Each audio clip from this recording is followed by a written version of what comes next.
I can't breathe. Gotta play my shit. Hold up. Yeah. Never.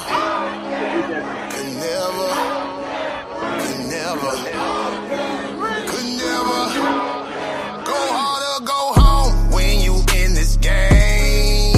Always use your blanket when you switching lanes. Grinding work at 9 to 5 to ease the pain. Chill and turn umbrella when your bills rain. Go hard till you feel it. Get a job, open up a business. Haters gon' watch when you kill every murder case got a witness. Whole block going through the blues. Coming from the bottom, then you feel it. Being broke, leave a hole in your soul. Put your fists in the air, black folk, if you feel me. See, I came from the bottom, no lights, no gas. You can get robbed, no pipe, no mask. Throw a tea party, don't invite your ass. Now your belly got tissue to wipe your ass. It ain't no love from the government. Every president been on some sucker shit. Young niggas busting shit, no, I'm not loving it. This is the option they stuck me with. Grind hard till I'm filthy rich, you feel me? Grind hard till I'm filthy rich, you feel me? Grind hard till I'm filthy rich, you feel me? Grind hard till I'm filthy rich, you feel me? Hey, it ain't no love for your brother. It ain't no love for your sister. It ain't no love for no junkie. It ain't no love for the pusher. It ain't no love for the honest. It ain't no love for the real. It ain't no love for the loyal. Looking for love, get you killed. Filthy is what you gotta get. You gotta get dirty if you're trying to get rich. It's back to the mud, cause you gotta show love to all of the ones who will never see this. To all the little kids with no Christmas list. No TV, no bed, and no food on they dish. No father around, now they malnourished. That hindering aid coming from the government. You gotta get filthy. Fuck a job, open up a business. Haters gon' watch when you kill shit. Every murder case got a witness. Whole block going through the blues. Coming from the bottom, do you feel it? Cause being broke leave a hole in your soul. Put your fists in the air, black folk, if you feel me. I say I came from the bottom, no lights, no gas. You can get robbed, no pipe, no mask. Throw a tea party, don't invite your ass. Now your belly got tissue to wipe your ass. It ain't no love from the government. Every president been on some sucker shit. Young niggas busting shit, no, I'm not loving it. This is the option they stuck me with. Grind hard till I'm filthy rich, you feel me? Grind hard till I'm filthy rich, you feel me? Grind hard till I'm filthy rich, you feel me? Grind hard till I'm filthy rich, you feel me? It ain't no love for your brother. It ain't no love for your sister. It ain't no love for no... Yeah.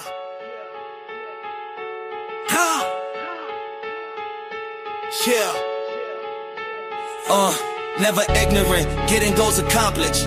Spit Tupac in, theosophic politics. Ancestors, we honor them. Niggas uniting all of them. Yeah. Never ignorant, getting goals accomplished. Spit Tupac in, theosophic politics. Ancestors, we honor them. Niggas uniting all of them. Follow us through the hypogeum to the Coliseum. I'm talking Machiavellian tactics mixed with Panther pride. The ghost of a fiend walking right by my side. It's the Theosophia, the concrete spiritual warfare. Plotting on the liberation while the system just stare. Pac saw the maze, saw the traps in the code. Told us thug life was the acronym to help us explode. Out the poverty cycle, out the mental cage. Redefining the criminal onto revolutionary stage. He wasn't just rapping, he was building the front. Uniting the Crips and the Bloods on the hunt. For a peace treaty signed in the blood of the block. Turning the hood to a nation steady ticking the clock. From the hypogeum, that's the cell of the deep. Where the secrets of the struggle and the answer to sleep. To the Coliseum floor where they want us to bleed. But we switching the script, playing a different scene. It's socialistic visions through a gold rim lens. Trying to feed the whole tribe.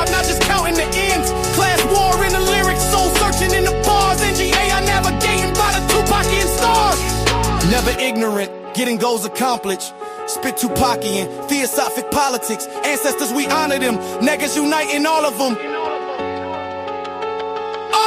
Never ignorant, getting goals accomplished. Spit Tupacian, theosophic politics. Ancestors, we honor them. Niggas uniting all of them. Follow us through the Hypergeum to the Coliseum. Yeah! It's the study of God through the eyes of the oppressed. Theosophy in the gutter, unity of death. Follow the light through the underground. We going from the pits to the stage. NGA.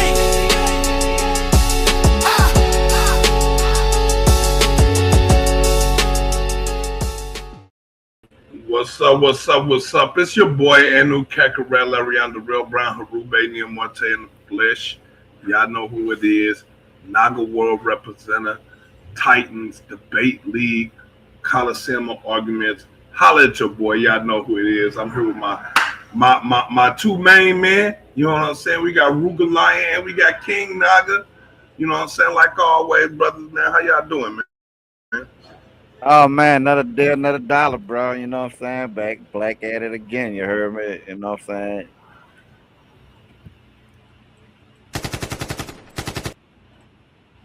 Peace, peace. You know me, I'm in a cut chilling. Telling me your face.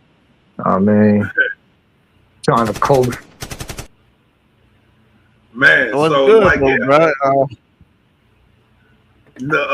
like, yeah, man. So I just wanted to like pose like a little question, you know what I'm saying? Like, cause we just gonna kind of bounce around on some things and shoot out the hip. So one of the questions posed in the back chat, right, is, all right, let's say for instance, your woman, right, she arguing with another woman, and the woman sitting here arguing with your woman, like, yeah, I'm gonna suck your man, you know, do this to him and do that to him and that.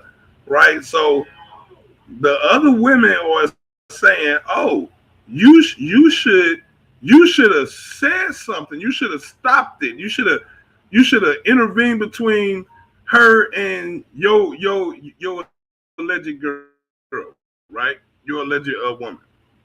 And I'm saying, from a man's perspective, why would he intervene in that? You got two women sitting here arguing about which one gonna do it best, or you know how aggressive they're gonna be giving him pleasure. Like, why would he stop?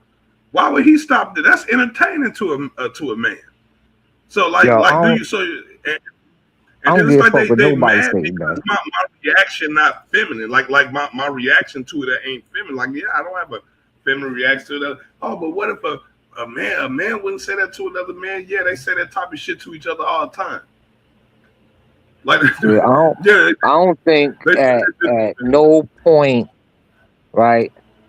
Your girl, you know your girl. If she not giving you telltale signs.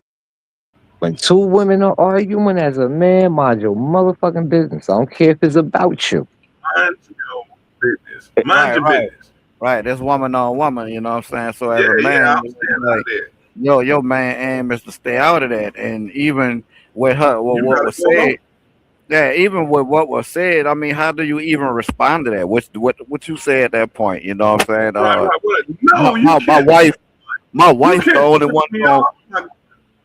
the only one gonna suck my dick. But at that point, you disrespecting your own marriage by putting your bedroom, you know, activities in the motherfucking street.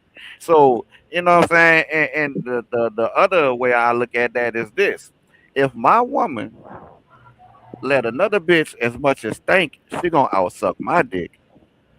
You gonna suck my dick better than my woman, bitch? I wish my woman would cower to that shit. You supposed to step up to the plate and yeah, cause ain't nobody about to suck that dick better than me, bitch. That's how my woman. That's how I see. That's how I feel like my woman's supposed to be. Ain't nobody about to suck that dick better. I'm saying, like, in a man's head, like, that's where we would go with that, like. Yeah, that's our logic with that. We not thinking of it like how y'all thinking of it. Like, man, y'all emotionally attached to that shit like that. We not, and so they like, so would a man say that to another man? I'm like, you know, I mean, yeah, I mean, we face with them type of challenges all the time. It's like we face with them type of challenges all the time, especially when we into it with each other. When we got heated words between each other, that type of stuff most definitely be said. So the fact that you got two women that's having a heated exchange, I expect that type of rhetoric to go down. Like that's normal rhetoric if y'all both got Anna between each other. So I mean, you know, what would I look like jumping in between two women catfighting and shit, man? Like y'all, maybe y'all used to y'all see. Maybe that's what it is. It's like these new modern women, and it's the modern women in these back chats, right? So, like, how you modern? Yeah, I don't know. Maybe we got to come up with a different coin term for their type, because it's clearly a type. You know what I'm saying? When you got middle-aged women who try to dictate what a man is and try to dictate what masculinity look like, and they ain't got no man, and they can't keep one, right? And can't keep one. So it's just like I'm not gonna listen to somebody about how I should act as a man while I got a woman when you ain't got no man. Yeah, that's taking a relationship from advice from somebody that's not a relationship. You can't take relationship advice from somebody that's not in a relationship. Right, you know what I'm saying? So it's like they like, oh well, it ain't had nothing to do with, you know, like the situation. And they're like, oh, it ain't got nothing to do with you. And I'm like, how? That's my woman. So y'all saying that I should speak up when it's a woman on woman, but when it's woman on man, I shouldn't say nothing. Like I don't know. I'm confused on. Yeah, because that's the exact situation at the moment. It's like, you know what I'm saying, it was a woman on man interaction that led into the festivities today, you know what I'm saying? And they're saying that woman is wrong and you're wrong for standing up for that woman, which just happens to be your wife. But you should have jumped in the argument between your wife and another woman who said, oh, I'm gonna suck your husband dick. I'm gonna bounce on that dick. Mind you, y'all probably about 1,000 miles away from each other. I mean, shit, nigga took their home, but my dick ain't long enough to reach from New Orleans to Texas. Right. So, you know what I'm saying? St. Louis to Texas and shit. And niggas' dick's not that long. Yeah, shit just be wild, man. Right. Shit crazy. They it's like, and you know, we're being told that we should make you face accountability. It's like, what do you actually want? You know what I'm saying? Like, because they obviously don't want men. They want, like, I don't know what they want. I can't call it, bro. Because like I said, it's just some goofy stuff to me, and like I'm just not gonna entertain that shit, man. Like I think it's funny. You know what I'm saying? That I ain't even got to talk to or address a individuals or anything like that, and like my name is tagged 1,000 times, and I'm like, damn, my old lady just got into it with another chick a few months ago for that same shit. Like the bitch keep tagging my name, like I'm talking to her. Like I ain't even talking to you. I'm not even addressing you. Go back and look. You got about 10 posts talking to me, talking jazzy as hell, and I ain't even reading them. I haven't even responded to none of them. Like, and I'm not gonna respond to them because it's silly to be sitting here arguing with a wanks that can't keep a man. Like that don't make no. You know what that might. I ain't saying. I'm going off an overall observation of women, right? And that might apply to this situation when motherfuckers want to get you to react in a way, and you kind of don't. So, you know, women will keep pushing, trying to find a button they could jump and stomp on and shit to get you to react a certain way. You feel me? A little bit of that might be going on too. Because without an appropriate reaction, you feel me? None of this shit really makes sense, right? Without somebody exploding and saying and doing some crazy ass shit, right? The focus can't be shifted for real, right? Although it has tried to been, right? The focus can't be shifted for real. And there's nothing going on to overcloud that point, right? So right now, we crash out, nigga, so we could forget about the prerequisite, right? and go from the point of crash out and make that the topic of discussion. You feel me? Right. Switching the goalpost. Right. Yeah, you know what I'm saying? And we see that shit, like, we see it a mile away. And that's all I'm saying. At the end of the day, man, we gonna keep it solid, man. So, like, okay, so one of the since we got that bullshit out of the way, because I don't even want to waste too much time on sitting there talking about female shit. You know what I'm saying? I'll wait the wife to get off. We can chop it up about that if she even feel like it, because she might not even feel like stressing that bullshit. So my thing is, what do y'all think about Paul Songbird? Like that's kind of like who I wanted to talk about real quick. I don't want to farther push any more. You feel me?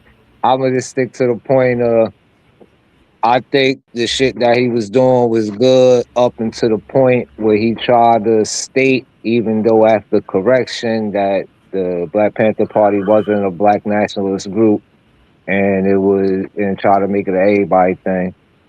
That's the only problem I have with what he was doing. Outside of that, he got feet on the ground. You know what I mean? He out there in them cops' face, like you said. He talking his shit. You feel me? He exercising his rights. You know what I mean? At the end of the day. So, you know what I mean? I know he got his own, what is it? Black Lion or Golden Lion Coalition. Yeah, something like that. Yeah. That shit might not take, it might take a hit now because, you know, now I got that nigga publicity behind it. You feel what I'm saying? So he probably now I'm already thinking like he ain't real, or, you know, it ain't an authentic movement, you know, type drink. So this is my own opinion. And like I said, I don't expect, you know, too many people to agree with this, but like I said, I'm not saying that the original Black Panther Party ain't doing nothing right now. I'm not saying that because I don't know everything, and I don't know all their movements and whatnot. I don't follow everybody, right? But all I'm saying is I haven't heard nothing about the Black Panthers until that man stood the fuck up. Like, Black Panthers was not trending. It was not trending until this man started demonstrating. Now, with that being said, I think that should have been an opportunity for the original Black Panthers to re-energize their base. They could have used him to re-energize their base and came back 10 times stronger. But instead, y'all chose the nigga shit. That's why our show called Niggas, because we just dealing with nigga shit. You see what I'm saying? Y'all chose the nigga route, which is oust them and make them look like a fool in public. Instead, y'all, I'm just saying, yeah, maybe y'all should have scolded them and did whatever y'all was gonna do behind closed doors.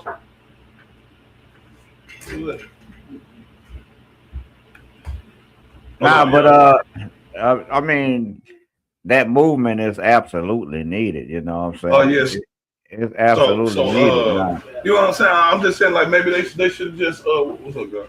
Maybe they should have just consoled dude or something behind closed doors. But in the public, I think they should have just rolled with him. You know what I'm saying? I think they should have just rolled with him. You know what I'm saying? I think they should have just rolled with him, bro. And it would have made the Black Panther stronger. It would have made the youth. It would have made the youth get behind it.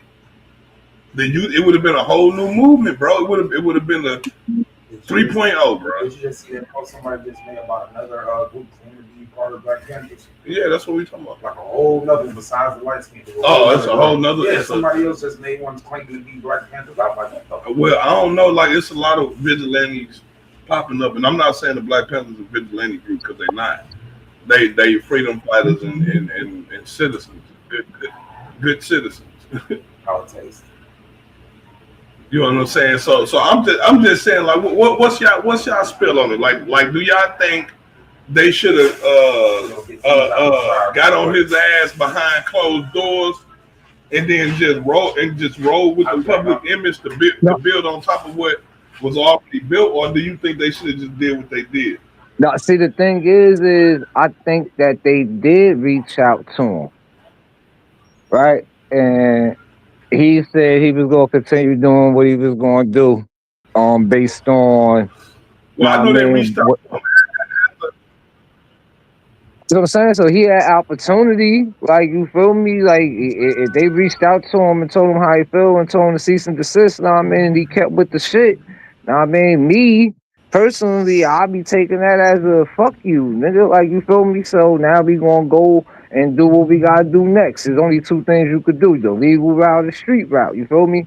They chose to go to, I mean, well, you know, street route's the media route too. They chose two of the three: legal route, media route. You feel me? At the end of the day,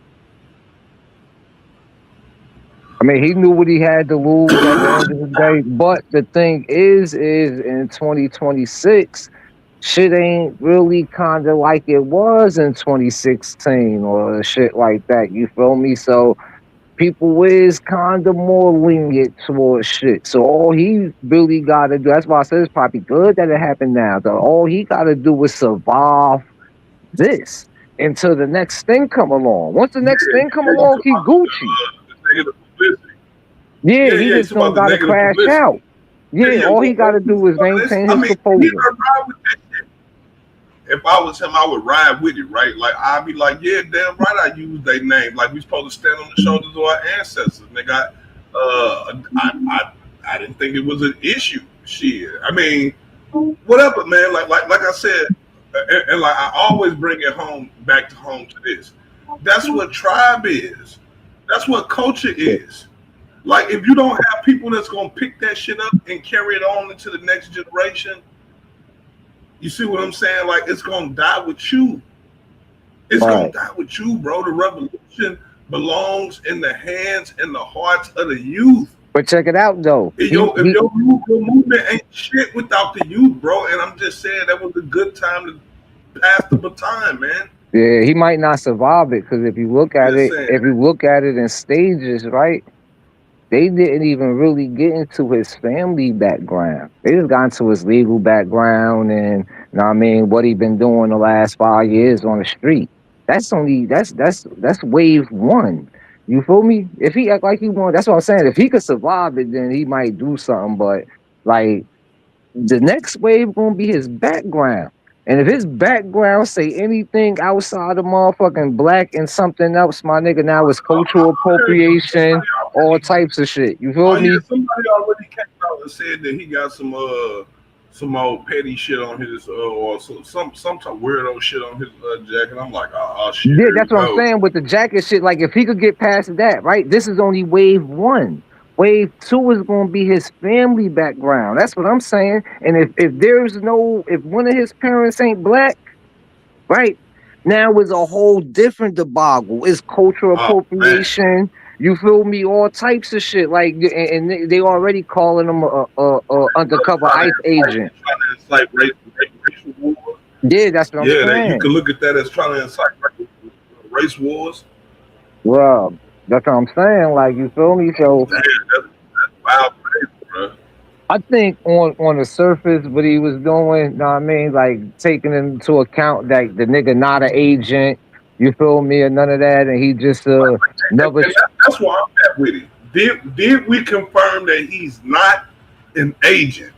That's what I'm saying. It's an investigation. That's the only part that we give a fuck about. Is he not an agent? If he's not an agent, can we just get the fuck off his back a little bit? But they not going to release that information. That's going to be like a final, like after the final wave, and like he's validatable. Right. Final wave, if that nigga still alive and shit, right? Right. You feel me? Like, oh yeah, the nigga ain't an agent and shit. You feel me? This, that, and the third. You feel me? Like, but at the end of the day, I mean, taking it on for face value. If the nigga just a regular average street nigga, you feel me, type shit that came and had a epiphany and shit, you feel me? Like I said earlier, you feel me? It's usually those type of dudes, you feel me? Like, I mean, in general, that when we switch our shit, yeah, I mean, I try to see if I can reach out to him. He in Philly, like, so I'll see if I can reach out to him. so And so shit, we can sit down and talk to. yeah, and I'm pretty sure he wants some airtime to be able to speak his part of the story and shit. You feel me? So I'll try to see if I can find him and shit.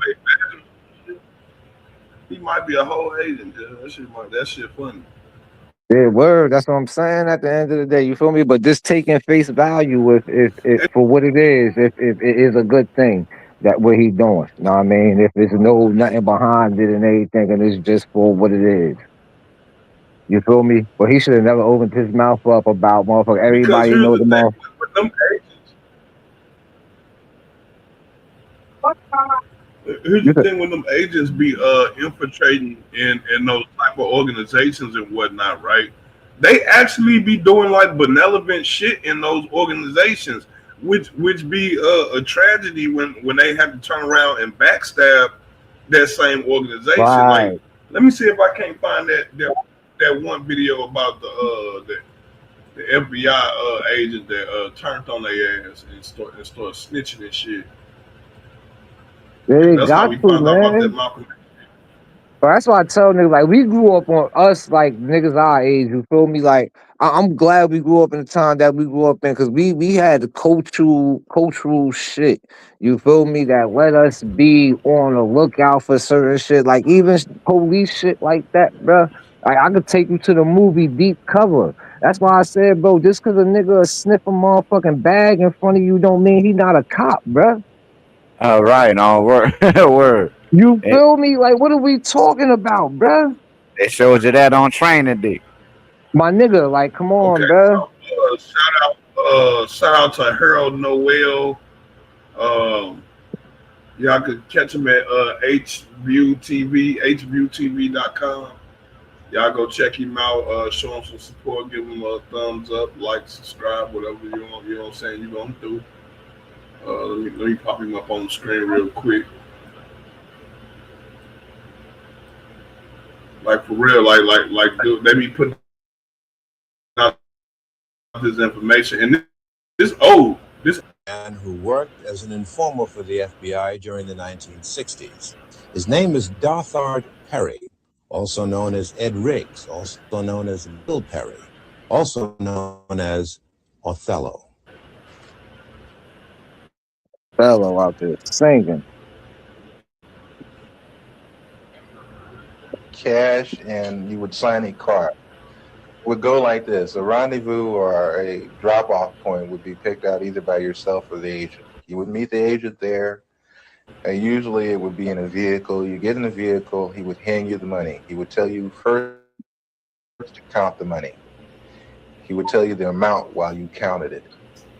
If the amount was there, he would then bring out a card. On that card would be for the week of such and such. In other words, the week was dated. So-and-so has been paid the amount of.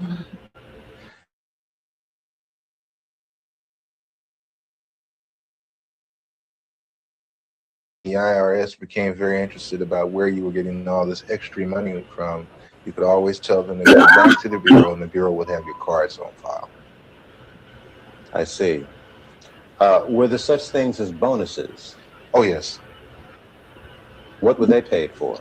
Bonuses were paid for, suppose while you were meeting with, or you were at a meeting with Bobby Seals, Chulai of the... See, like, and this the scary part, right? This the scary part of war, like, people don't really understand. Like, this is a counterintelligence agent that has been assigned to Black nationalist organizations to stop the rise of a Black nationalist organization. How do you get a nigga to agree to go along with something that is going to destroy his own community, his own people? And I get it, like maybe he just don't see himself as part of that group or something. But I mean, I don't know, man. It's like, and then the type of person that can do that, don't you know you're the worst type of person ever? Don't you know, like, you gonna get it worse than everybody. The traitors get it worse. The traitors are, Always get it worse, bro. And it don't matter which side you on. You could be on the side that you traded for, But that's and the they still thing. gonna dog you. That shit ain't like that no more, bruh. They call that shit street culture now, bruh. And they ain't even doing it on the streets. That's wild. It's okay for niggas to run around and be informing and shit, rats, nigga. Like at the end of the day, the fuck, like that shit is an okay thing type shit. Like, like that shit, wow, bro. Right now they are just rodents. They ain't just rats, they rodents. Bird letting these niggas breed and shit, having mice and shit. Like, what are we talking about? Little fucking rat spawns and shit. The rats and the weasels are breeding. Whole time they red ass got on a gangster costume. That's what this is, a rat weasel basket. Like, bro. You know what I'm saying? Whole time they got on a gangster costume. If you're a rat, be Charleston White. to the meeting too, which is something which would be a new development.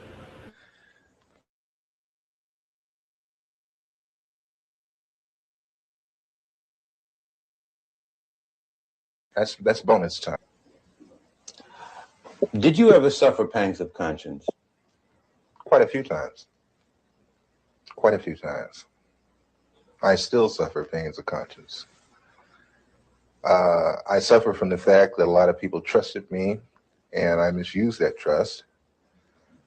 I suffer from the fact that a lot of information that I gave out was the undoing of certain groups or certain people.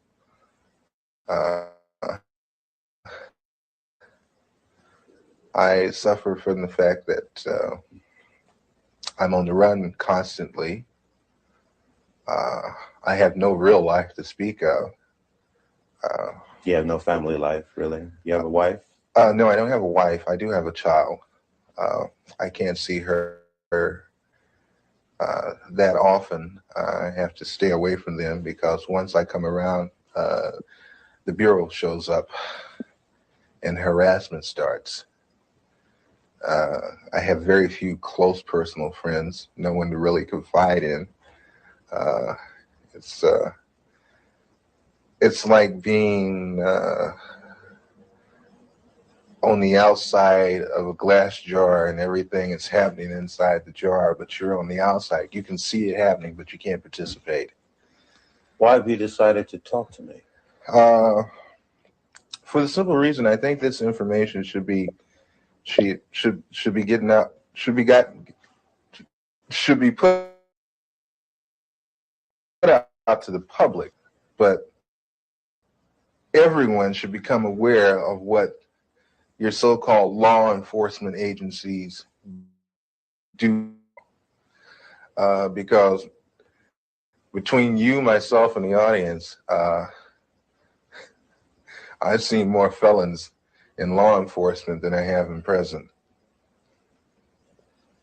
Many would say, well, look, you yourself just got through saying that the DLA was involved in criminal activity. What's wrong with wanting to put them in prison? How would you answer them? I would answer them in this way. First off, we have to understand why they did what they did. But I'm not even gonna go off into that psychological hoo-ha. What I'm gonna say is, when you become just as bad as the people that you go after, then there's nothing gained and a whole lot lost. You also were active in the infiltration of many cultural groups. Before we go into that step by step, that nigga was a professional rat. How much research and study did the FBI engage in of black culture? Yes, nigga was a professional rat. A great amount. Give me an idea. For the thing is, I can. They have a file on every. Like he more like a spy, cause he like. You know what I'm saying? No, you can put whatever nice name you want to put. That nigga was a professional rat, bro. I know, but nah, rat is when you telling on the motherfucker. This nigga's a sabotage. It's a big difference. Like, not only is the nigga ratting, nigga, he's sabotaging shit, nigga, and selling information. So nigga, like this nigga is a triple scumbag, nigga. Like this Yeah. is So what you telling me here, bat? Hey, real talk. I'm gonna tell you. And I know this is just off the meat rack, right? I know this is off the meat rack, and this shit is finna sound left field as fuck, right? You know who do energy he get? You know who he give me? Huh? Oh. Let me see if y'all feel this dude energy right here. Who do you like? Who y'all think this is right here? He in the back chat. Who is this? Yo, you see it? The paradigms you put niggas in, man. Oh, this is man. crazy. Hey, I thought it, but I wasn't gonna say it. You know what I'm saying? But huh? Oh man. You see it? Yeah, man. He don't look like Buddy. Y'all tell me this nigga don't look like Yamin, cuz. He don't give off that Yamin energy. Like the way he talk, the way he move his body, like it. Okay, so I got this like this thing, right? Where you know how like the whole 12 tribes of Israel and 144,000, right? Okay, so check this out. Like no tribes and shit involved, right?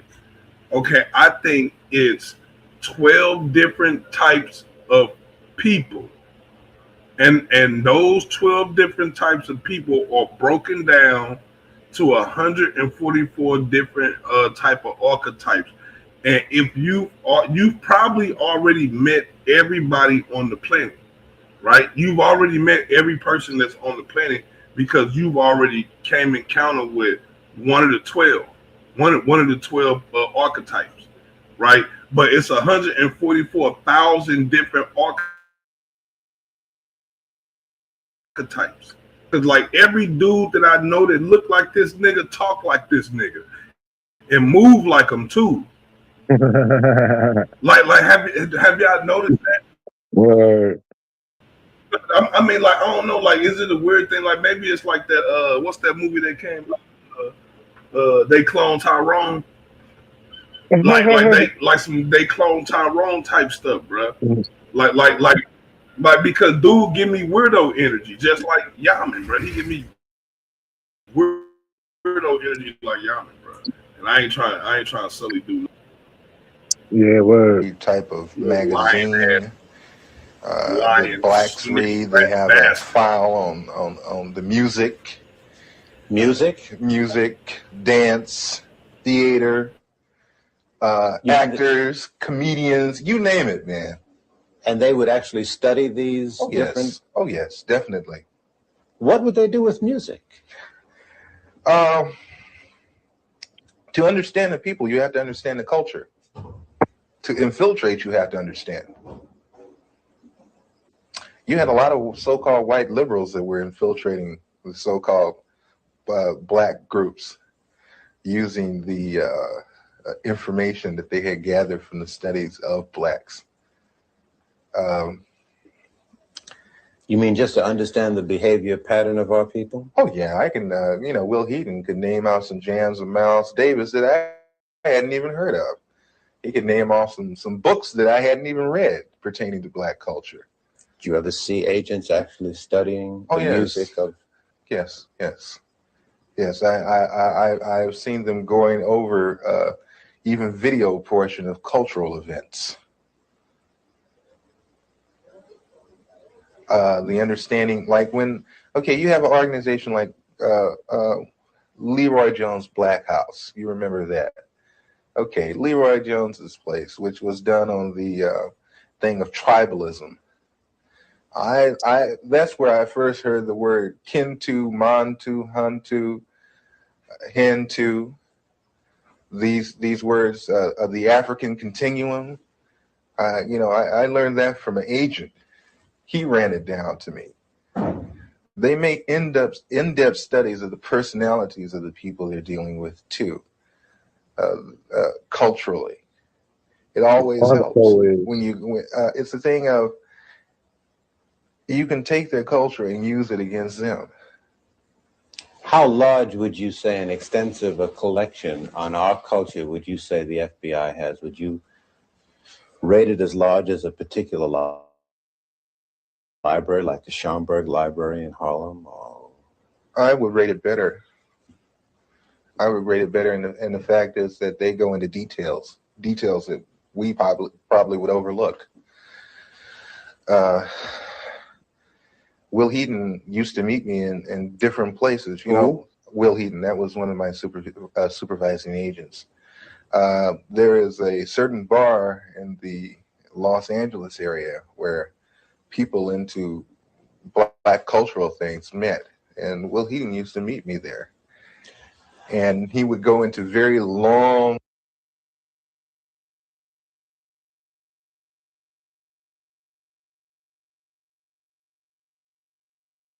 I mean by when I say like he be infiltrating and sabotaging, like he ain't just a snitch. Like this is a low down. This is a dirty motherfucker. Like you know what I'm saying? Like this is a scumbag, bro. Like why is y'all like this? Like how can you do this to your own people, bro? And I'm just I'm pointing this out just like for Brother Paul. Like if you not one of us or you an agent or some shit like that, like that's like bro, like you soulless. You ain't got no soul. Like you sold it. You sold your soul. Like to you don't love your like you don't love us, nigga. You like selling us out. That's wild crazy. I don't know how niggas. How do you do that? Yeah, boy. Shit, wow, man. You gotta find out who these motherfuckers was. I guess they can't put you in a position where. Right, that's what I'm saying. I guess they could put you in a position where you can't say no. You know what I'm saying? You gotta find out who they was before this shit, though. Like how they even stepped to them and why they was in such a position in the first place for a motherfucker to confront you with some shit like this. Like, you feel me? I guarantee you, buddy wasn't getting no ass in school. He wasn't getting the draws. I think that'd be the main people. I be thinking that'd be the main people that start turning on the race is niggas who can't find black love. Real black love is the ones that turn on the race. I don't know. Maybe I'm speculating. He probably got caught up in some widow shit that only the poet, all them people know about. They have that shit over the head.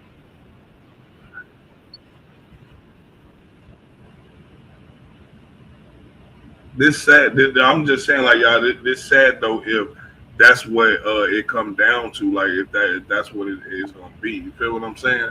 Like y'all really gonna like y'all be straight backstabbing y'all own people and then y'all go to sleep. Yeah, you did. It's like, don't the ancestors torment y'all when y'all go to sleep? Like, no, he's smiling the whole time. That y'all would even do that. And he an embellisher too, but he's smiling the whole time. It's a cynical smile. It ain't work. I mean, you gotta think he proud of his work. The nigga's an infiltrator and a saboteur, and he's good at what he do. So I don't think, like, if you listen to him, I think he kind of remorseful about the shit he did. No, I think he'll do it again. Give him the chance. He probably got better ways. He would have thought about going about certain shit in his head after the man. I should have did that. I should have did that like this, and then I would have been able to boom, boom, boom. He probably got a bunch of money tucked away somewhere too.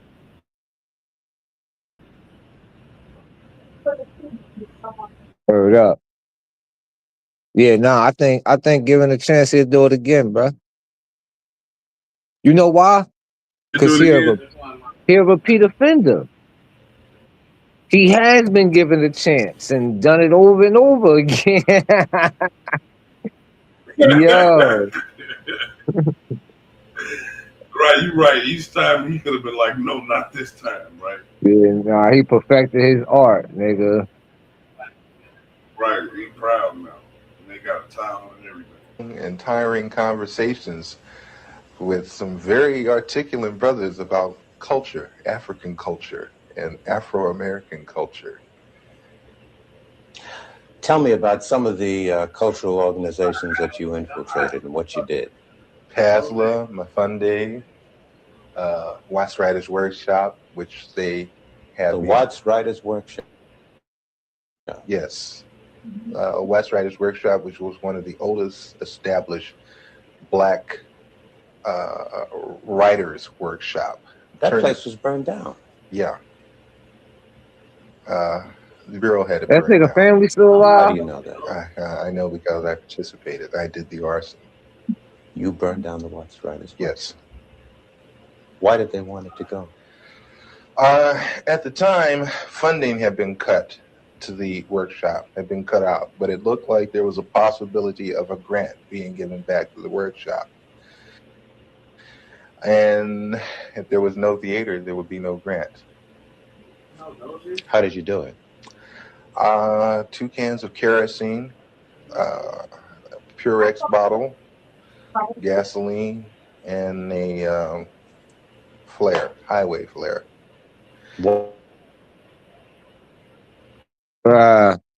Can't you use more sophisticated stuff? You're never overly sophisticated. It's too obvious. This way you make it look like, maybe somebody in the neighborhood that got kicked out of theater at one time got mad and came and burned the damn theater up, that kind of thing. But you were involved in this theater? I mean, did it get to you at all what you were? Hey, man, that got to me a great deal. I love that theater. I built the stage. You built the stage? Oh, yeah. When I got to the workshop, the stage that had been, the original stage that had been built needed an extension on it. The original part of the stage was in terrible condition. They had no lighting system. I put the lighting system in myself. Bruh, I'm just saying, like, if you this type of nigga, like, I ain't gonna tell you. But check, he only felt, that's why you don't fuck with niggas like that, bro. He only felt remorse because he put work in there. He built something. Right. He don't feel remorse because it was a black thing or potentially killed black people in the process. Like, you feel me? That's crazy. And stopped a bunch of writers and producers and black activist shit, bro. Killed that shit all simultaneously in one blow. Damn. Oh, y'all, it be your own people. He a little too proud for me, bro. He should have been on a run for the rest of his days, bro. The day he died, it should have been a gang of niggas looking for him. God digging his body here. Stage in myself. And that was a stage, man. And that was a theater. It's a nice theater. Who was the director of that workshop? Harry Dolan. Harry Dolan. Some very, very well-known artists supported that workshop, gave money to it. Some very well-known artists came out of the Watts Writers Workshop. Glenn Tubman, Yaphet Kotto. Sidney Poitier used to come down there and give a class. Sammy Davis Jr. used to come down there all the time. Quincy Jones used to come there and give music classes. We had our own 8-track studio setup for sound. We had our own sound room there. Was part of your other activities and responsibilities to study the profiles of celebrities who were supportive of organizations?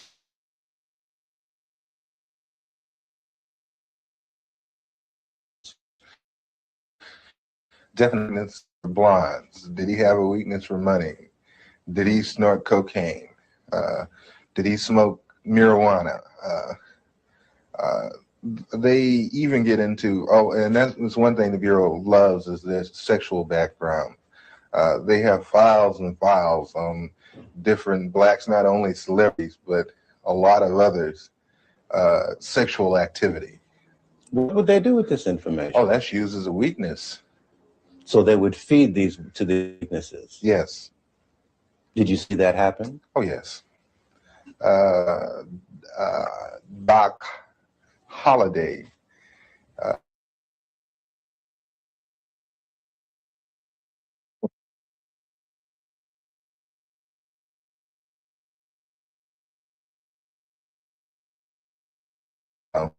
California state prison system. Upon his release from prison, made herself known to him at a nightclub, whereupon he moved in with her, and she picked up names, telephone numbers, information, that kind of thing.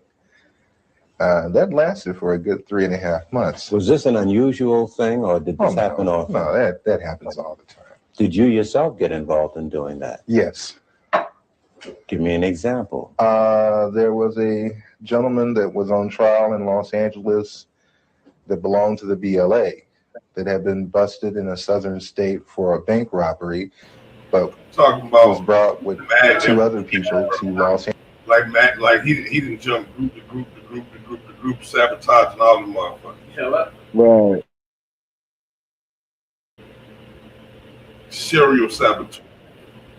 Like this is a scumbag, bro. Right. And I'm just asking, Brother Paul, are you one of these niggas? Come holler at us, bro. We want to holler at. We want to holler at you on the level, nigga. Like real talk. To see, I mean, like if you one of them niggas, like just let us know. We can back up and let the people deal with you. You said, hold on. When you said I can't up and out of my seat? Hello.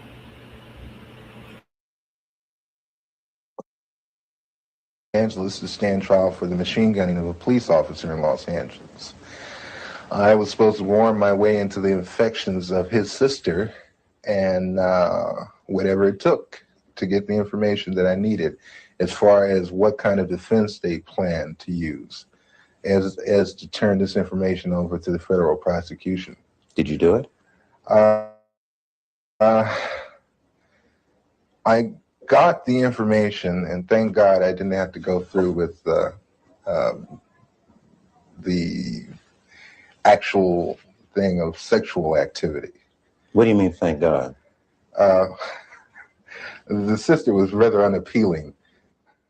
How did you justify to the organizations in which you had infiltrated yourself that you were living on an $800 a week stipend or on an $800 a week standard of living when most of them were living hand to mouth? Well, hey, brother, I'm hustling, I mean, hey, man, so a little this on the side, a little of that on the side, I get over, that kind of thing. In other words, ain't nobody's business but mine where I get the money. So, everybody took it for granted that I was possibly doing a little dealing on the side, that kind of thing. Then also, everybody liked me for the simple reason that I would do things that I didn't have to do. I would go out of my way. Mafunde would have a pageant and they needed someone to do the sound setup for him. And I'd say, of course, I'll do it for you. That kind of thing. I was very well liked at one time in the community.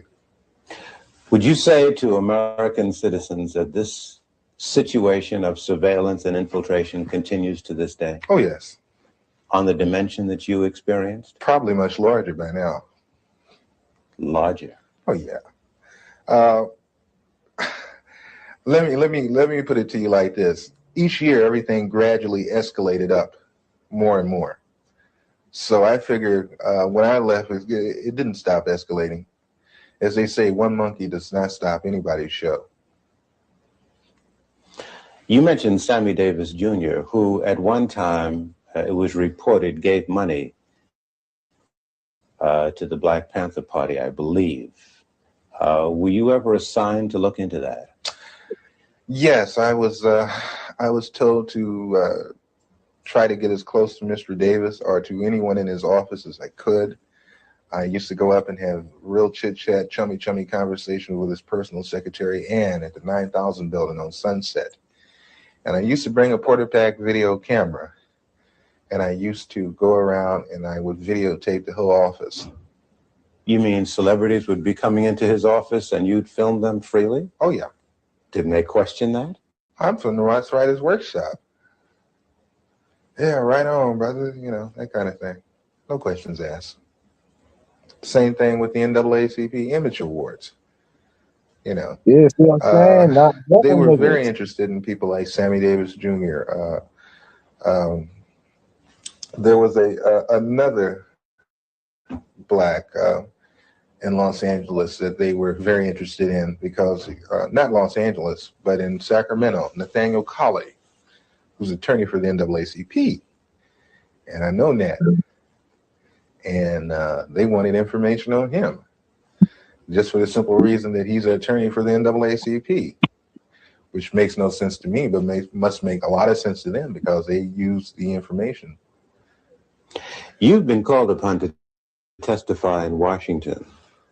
Before who? Before the Senate committee. I was called first to testify before the church committee. And I did go to Washington, D.C. I did testify to those people. And I want to say right now that the committee was full of smack. They got loads and loads of information, didn't even use it, didn't release it.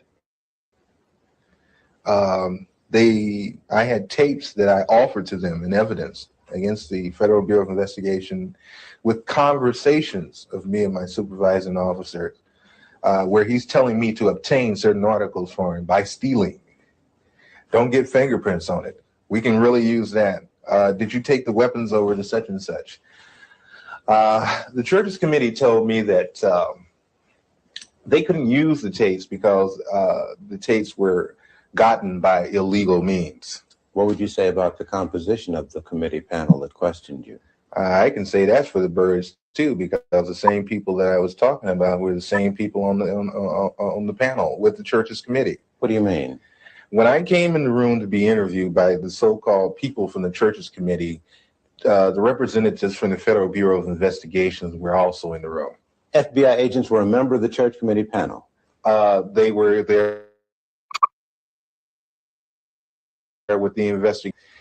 And see, this is another thing that I find fault with, and this is another reason why I am not going to Washington, D.C., is that, again, I have been asked to come again for the second time. I'm not going again for the simple reason that when I went up there with the idea that there were agencies investigating the Federal Bureau of Investigation, not the Federal Bureau of Investigation investigating itself. You're on the lam, almost. Do you have a sense that you're going to be arrested and go to prison? Oh yeah, eventually. Eventually, when things come to a head, it has to. It has to be that way. No other way around it.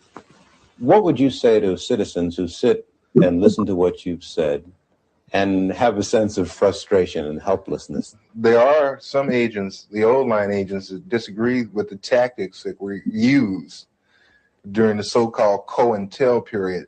But one thing I don't want us to jump off of is that people always they're talking about COINTEL now so heavily. I'm not talking about COINTEL. I'm talking about a thing called BD, which was better known as Black Desk. The Black Desk was set up for a simple thing of infiltrating black organizations and black groups, whatever. Where was this black desk, or were there a number of them? There were a number of black desks, but the head black desk was in Washington, D.C., controlled by Sullivan. And Was he black? No. Mm-hmm. And what was the function of the black desks all over the country? I guess there were dozens. The function of the black desk was to monitor activity, social unrest, revolutionary groups, cultural groups, and such in the black community. And feed it into this central Yes. desk. And it still exists? As far as I know, yes. We've seen a number of investigations into the assassination of Martin Luther King. We've seen an extended police trial of the assassination of Malcolm X. What you seem to say substantiates what many black people say out on the street, that government agents or agencies knew that these assassinations were brewing and either participated in them or allowed them to take place. It would behoove black people, it would behoove all people, really, to question so-called the cut and dry one lone assassin theory.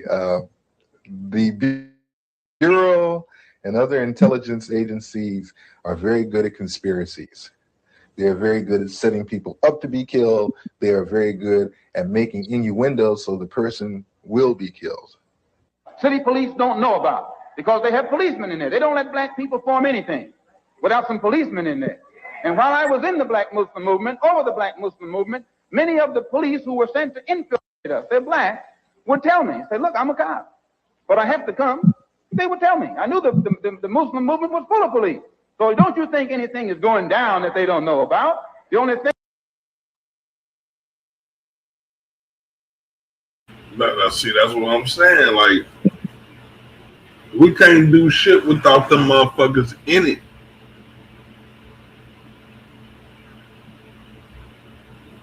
Wow.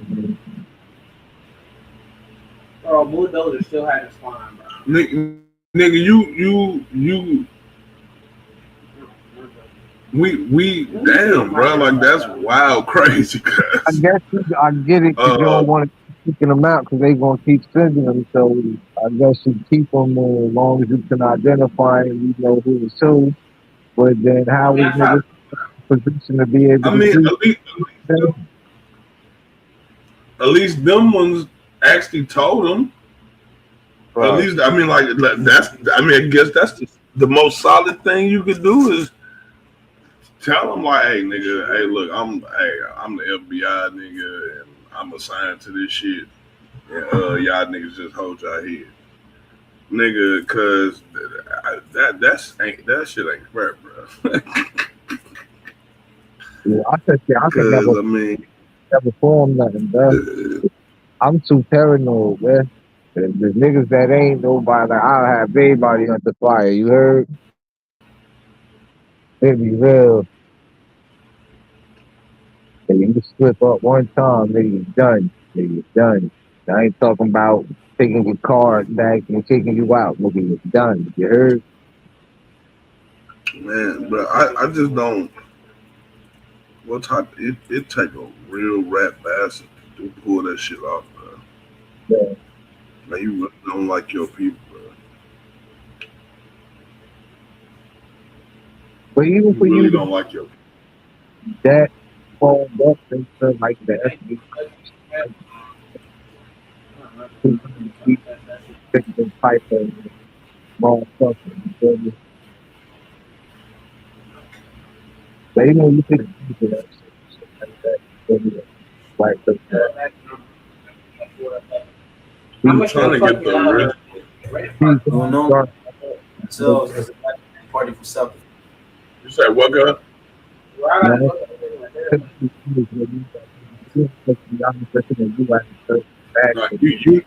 You breaking up real bad. I can barely hear you, bro. No, when you in the FBI and shit, you know what I mean? You gotta be a particular way in order for you to reach a certain stature, you feel me? So a lot of them motherfuckers in it that's black is just dark skinned, you feel me? If they don't see themselves like they see themselves like dumb, they don't see themselves like oh.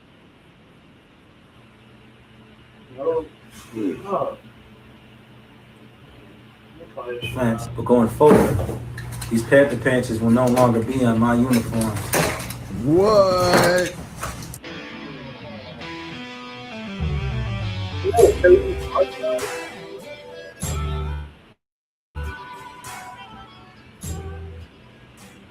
All right, y'all, what is up and welcome back, welcome back. So we got a situation because apparently there's a new Black Panther Party in town and they're led by a guy named Paul Birdsall. Now, people hate this guy for a number of reasons. They're saying he's an ex-gang member, he's a CIA agent, he's an operative, he's a fake, and he's doing this for money. So I'm going to play a couple clips for y'all. I want to know what y'all think about this. And also, Huey P. Newton's niece has come out and said that she's going to sue them because they don't.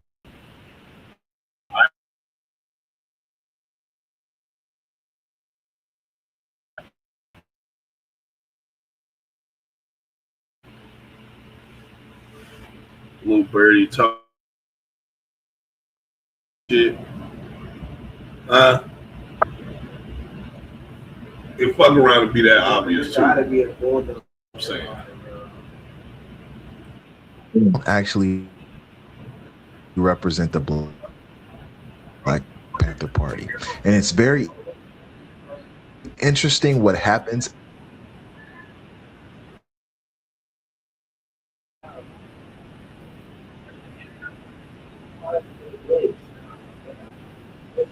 after she says this. Watch this. Let me tell you what you need to do. You need to go get a gun license, right? And you need to arm yourself. You depend on you. You need you. Okay, I knew I wasn't tripping. I'm not y'all think I'm petty as hell for this. I'm petty, bro. Thought. Yeah. Rude. Oh yeah. What do you see wrong here? Left eye normal. Bro, what's up with buddy? What's up with his eye, cuz? Is that a real eye? Oh, bro. Is that a glass eye? Or is that like some type of robot glitch or some shit? Clone, some type of clone glitch. I don't know. Like, what y'all think that is? Oh, man. They just put the lightest thing. Weird ass thing. Maybe I think a cyborg.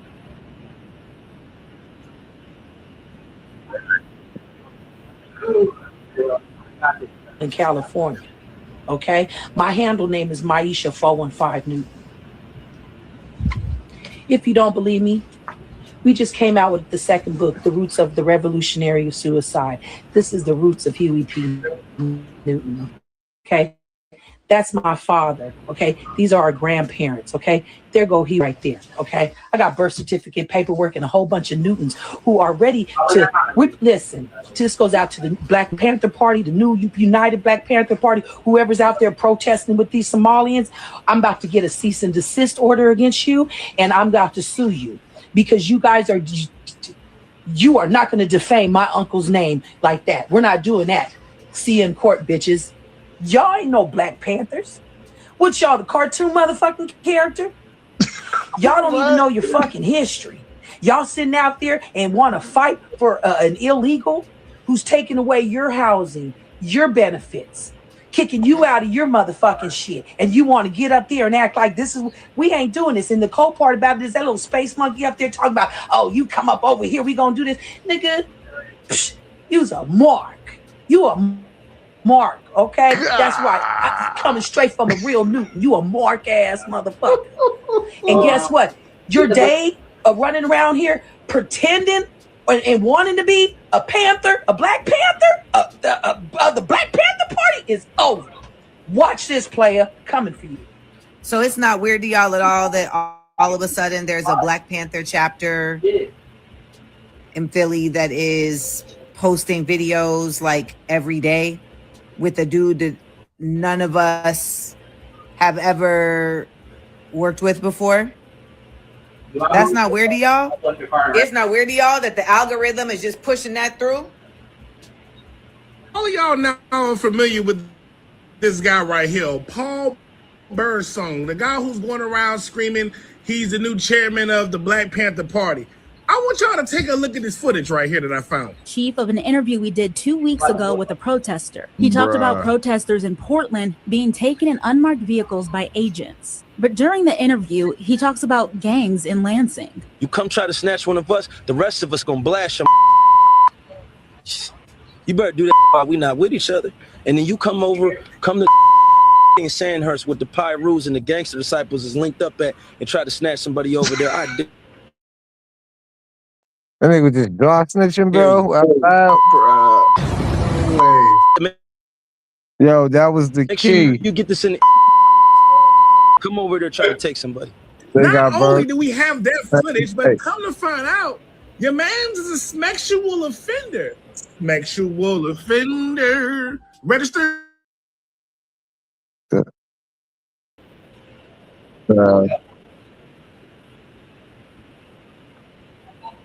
Me in the comments. Y'all have to stop blindly following people that just pop up out of nowhere with a cause. This man is an agent. He is an agent that is working for the government in some way, shape, or form. I do not believe this man has free will and he's out here making decisions on his own. I've seen him as a Pyru. I've seen him dressed as a Blood. I've seen him in a Malcolm X outfit. He has identity crisis. He has identity crisis. Huey P. Newton's daughter is filing a lawsuit against this man for using the Black Panther name and image. But y'all, please stop following false prophets. Don't J. Cole got a song about false prophets? All power to the people. As everyone knows, Paul Bird no longer supports us. That after he gave me orders to make a video saying that him and other members were coming, that he withdrew his support, and that he said that this situation is unimportant to him, even though my comrades have risked their lives and spent thousands of hours of their time and dollars in life standing behind a cause. You know, he said he's going to make a statement saying no one has the right to call himself a Black Panther going forward. I told him to make sure that he put in that statement that he did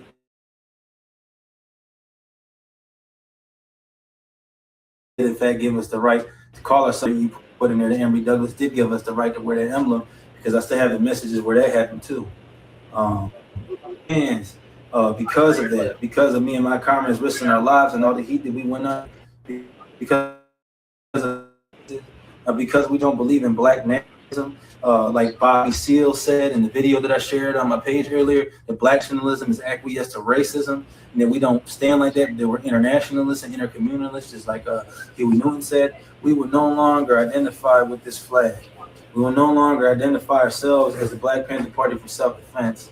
We're going to take OG from the town's advice. We're going to take the name that he decided to put out there. We're going to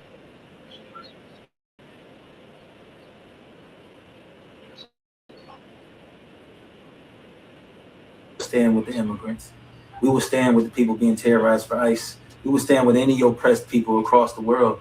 We will keep feeding every single day, keep offering food every single day. We will keep patrolling the community with guns. We will keep stopping drug dealers, keep stopping sex traffickers. We will keep stopping police brutality.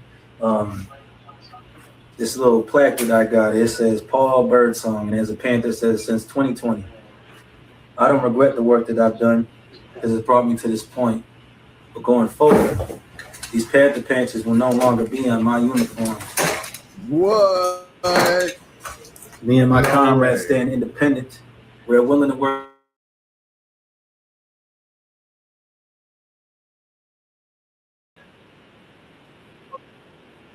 Now, if you're out here raping people and killing people and selling drugs and different stuff like that,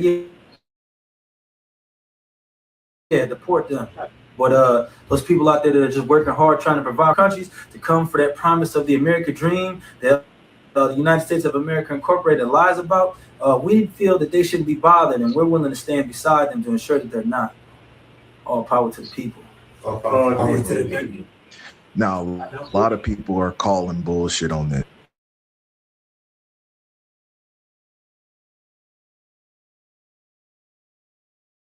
On one hand, it's refreshing to see a group of black men come together for a cause, right? Because that's something you don't see often, you know. You see us come together on debate panels and shit like, you don't see us come together when it comes to serious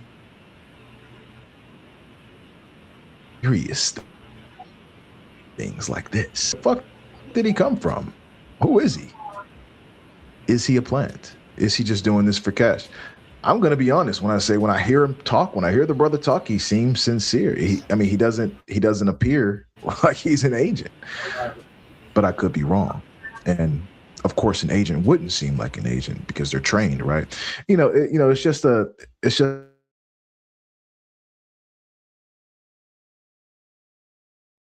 never-ending cycle of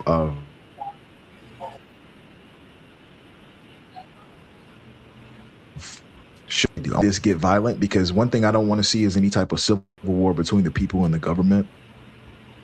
I think the government would win, honestly, because they have weapons of mass destruction and we don't. Point blank, period. They can level towns and cities. We don't have that type of weapon as people. So I don't want to see a civil war. I want to see peace, but I want to see what they do. I want to see the good that they do. I'm going to be optimistic on this because honestly, I don't know.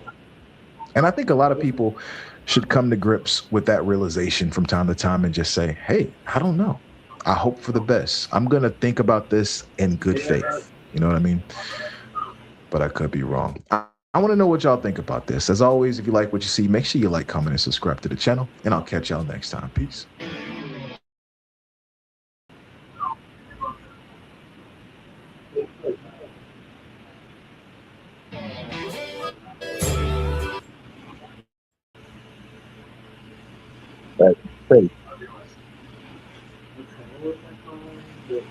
The Trump administration is still holding firm to its claim that 37-year-old Alex Preddy wasn't just an innocent protester in the lead up to his fatal shooting by federal agents. No, they're not doing that. In the words of Border Patrol Commander Greg Bovino, Preddy was at the scene to, quote, do maximum damage and massacre law enforcement. But footage of the shooting paints a very different picture. A new Washington Post analysis, zoomed-in footage appears to show a federal agent removing the handgun Preddy was legally carrying just moments before another agent shoots him multiple times. One thing we should point out as well, at no point in this video or any video that we have had this morning, if Preddy did in fact threaten officers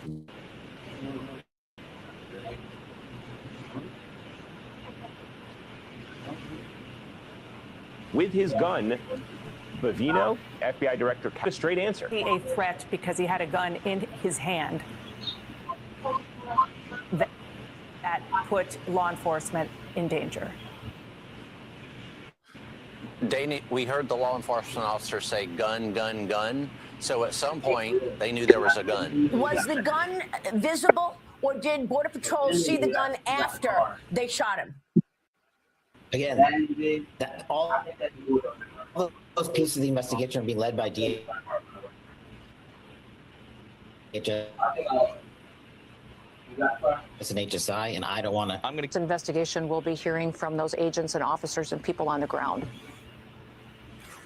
Joining us now are Jason Hauser, former chief of staff for ICE under President Biden, and George Conway, attorney and president of the Society for the Rule of Law. He's also running for Congress in New York's 12th congressional district. Jason, I'll start with you. Your reaction to the contrast between what we're hearing from officials and what they're saying, and the fact that, you know, you already have people in the administration coming out and describing Alex Peretti as a would-be assassin, as a domestic terrorist, and yet when they get pressed to substantiate any of their allegations, they throw their hands up in the air and say, oh, the investigation is going to determine that, and it's an investigation being led by an agency that is ill-equipped to do so.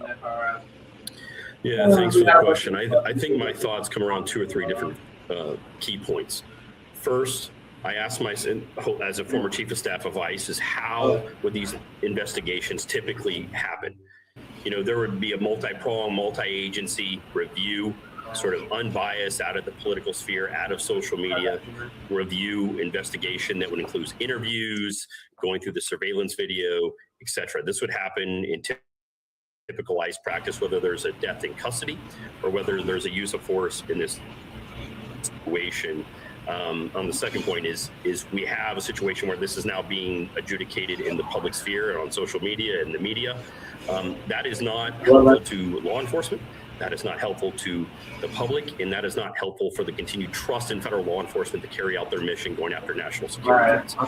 Two, we have to ask ourselves strategically, why were these officers in this neighborhood? What was in the public safety interest that they were carrying out? We can clearly see that tensions are heightened, that it is not just tactically on the ground for officers to de-escalate, but it is for senior leaders of federal law enforcement and the government to de-escalate these situations and focus law enforcement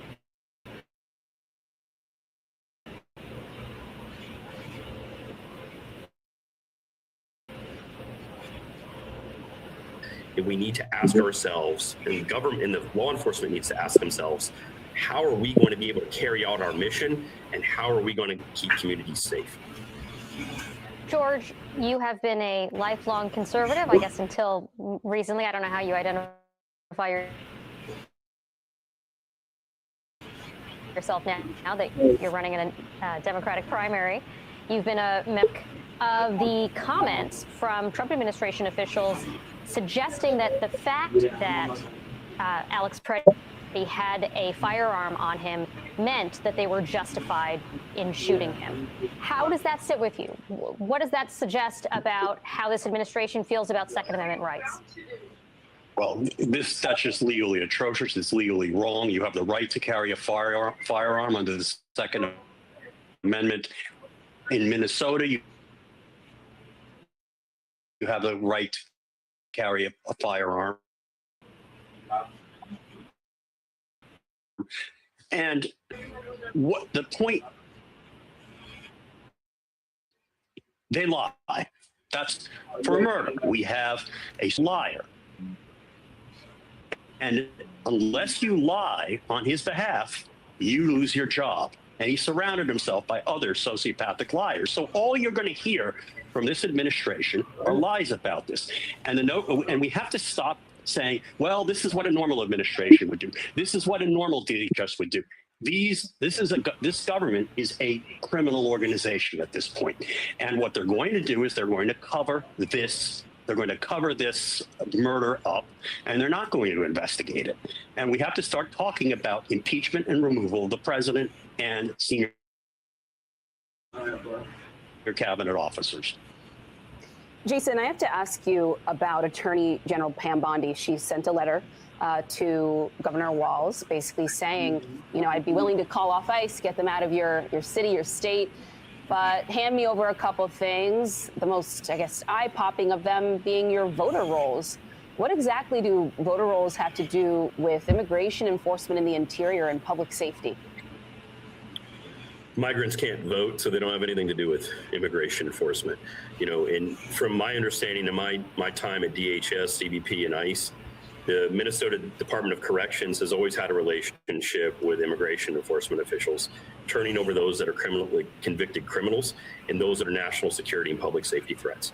And in these instances, in this instance, let's just look at this specifically, what happened on the ground here. You had dozens of Border Patrol officers responding in an instance in these sort of heightened, you know, circumstances where there's a lot of tension and fear on all sides, where officers potentially are not trained even to sort of carry out this. Border Patrol has a national security mission on the border, not in these communities.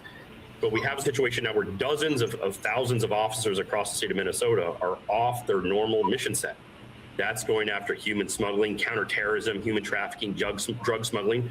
No one in the country has said that drug prices have been skyrocketing because there's so little on the market. Like this shit. Yeah, this is very fast thinking and reasoning. It's not done. Talk about nothing. You say where you sound. If they wasn't fit to do the job, then they shouldn't have been there to do the job. You shouldn't take a bunch of motherfuckers that's suffering from post-traumatic stress, get them guns, and send them into people's communities. The fuck is he talking about? This sound weird, man. Ain't no motherfucking way.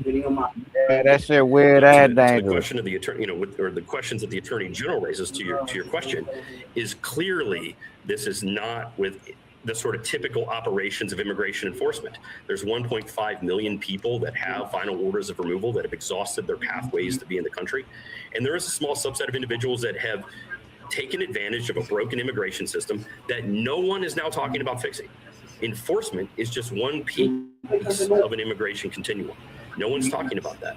But this idea that we shouldn't have Border Patrol, FBI, ICE focused on actual convicted criminals and humanely removing, it sort of takes it away from what the public believes is ongoing.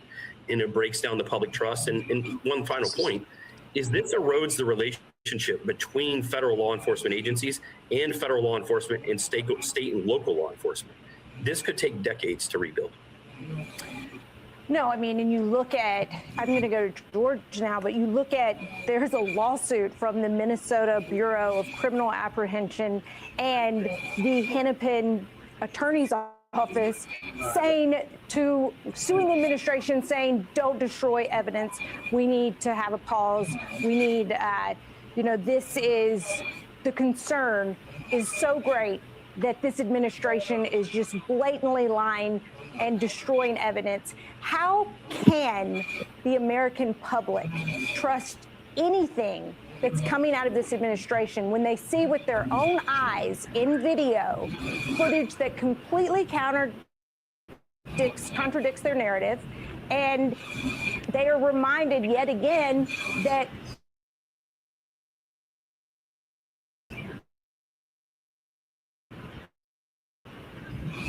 and a criminal administration. That sound like bro went to sleep. And they are covering up these crimes.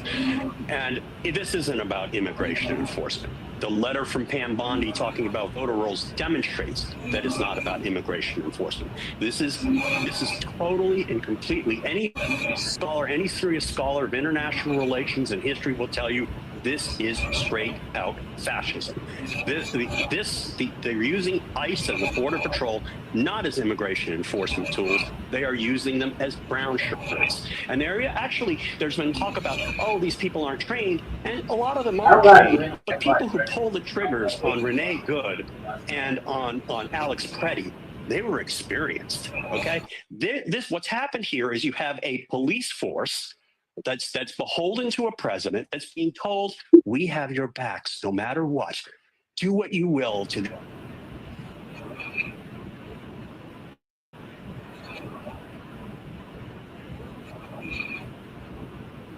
This is about the election. This is about ending democracy. We have to stop pretending that there is some argument that there is some legitimate law enforcement concern here, because there isn't. These people are destroying the Constitution. They are trying to destroy democracy, and they are using the mechanism of armed officers with masks who are just beating up citizens and killing citizens. They are using that tool to create disruption so that they can use more force to eliminate the possibility that they could be removed from office and suffer criminal sanctions for the crimes that they are now committing. That is what is happening in the United States today. And if we say it in any words that are less blunt, we're not telling the truth to the people.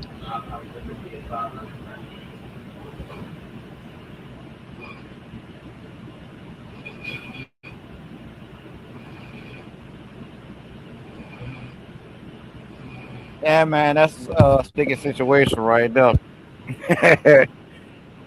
Man, it's the fact they try to label dude a domestic terrorist off the bat.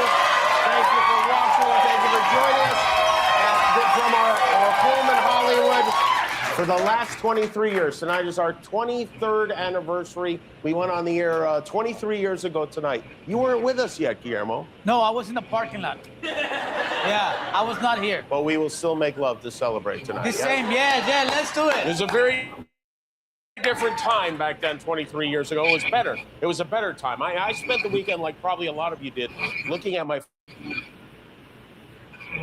phone and just one video after another, screaming people being torn from their families, Americans, people who were born in the United States being pulled out of their cars for the crime of having an accent or whatever, children, small children, babies being tear gassed, taken into custody, separated from their parents.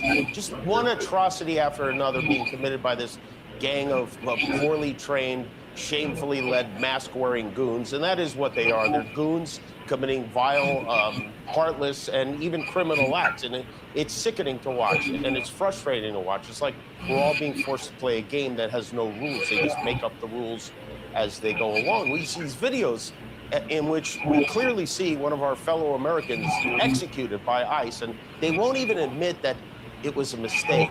They say that the Honda SUV Renee Good was driving was weaponized. They say the gun Alex Preddy had a license.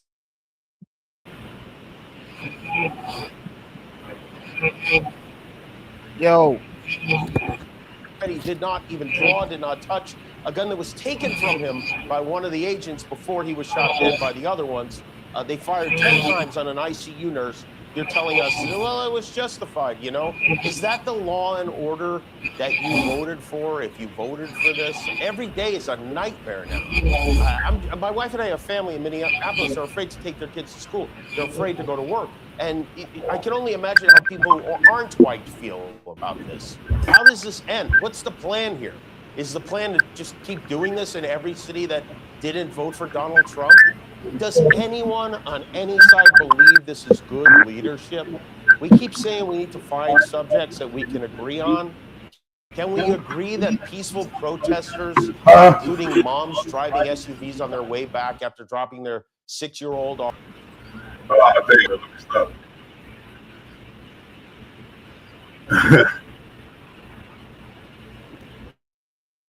Yeah,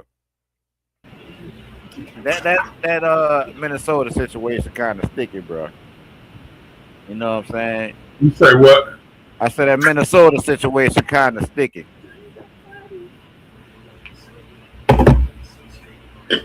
You sharing your screen?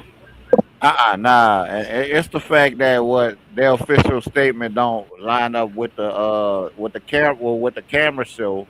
You know what I'm saying? And they try to automatically paint dude as a domestic terrorist with the intent to cause maximum damage just because he open carried. You know what I'm saying?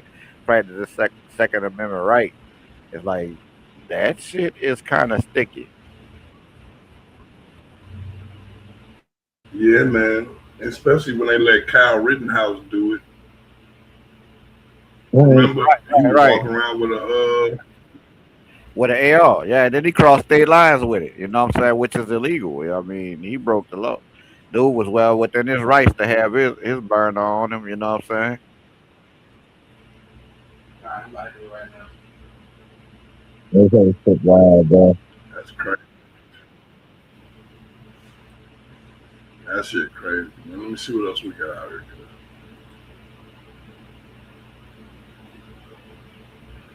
Then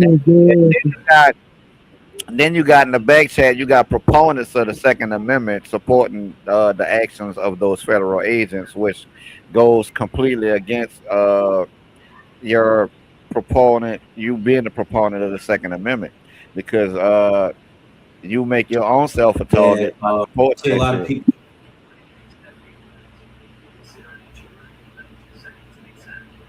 We're asking why the Black Panthers are going up against ICE for the immigrants. Well, I want to tell you something. The Black Panther of self-defense, the one that Huey Newton started with Bobby Seale, is an international organization that stands as allies with oppressed people, no matter what their ethnic background is, no matter what their cultural background is.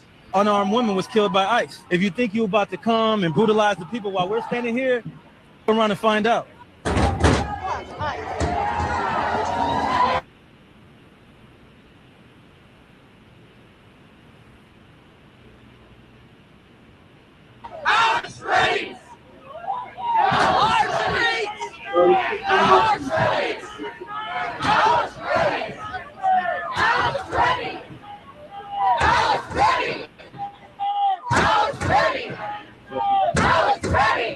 Shooting in Minneapolis sparked protests all across the country, some of them in frigid temperatures. People gathered in Washington.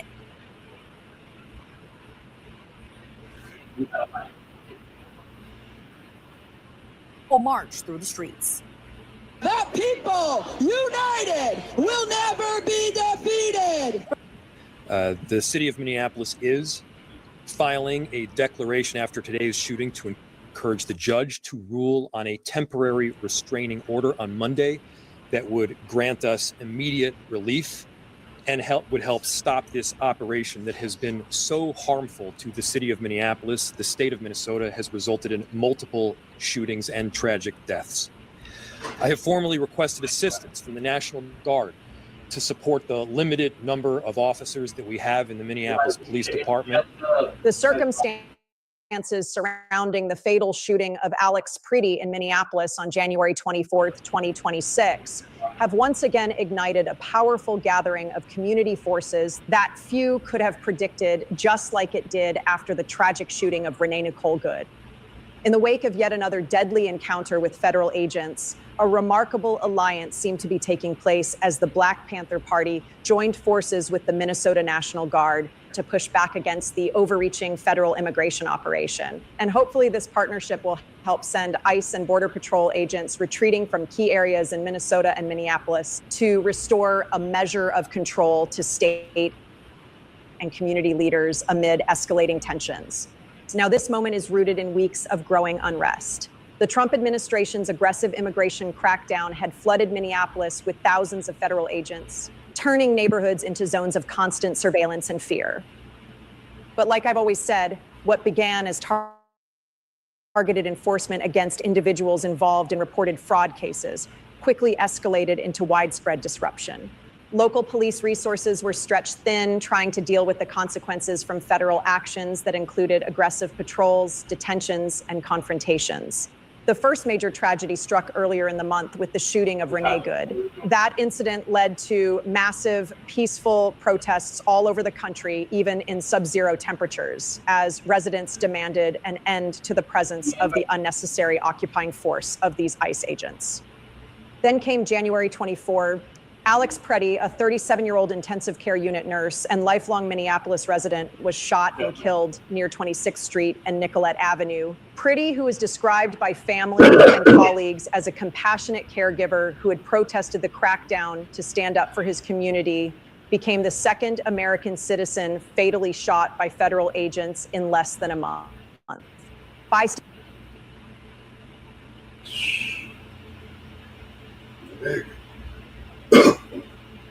And then try to weigh this shit in front of the people. Like a Jedi mind trick. It's a Jedi mind trick. Right. What you saw, you didn't see, nigga. He was on.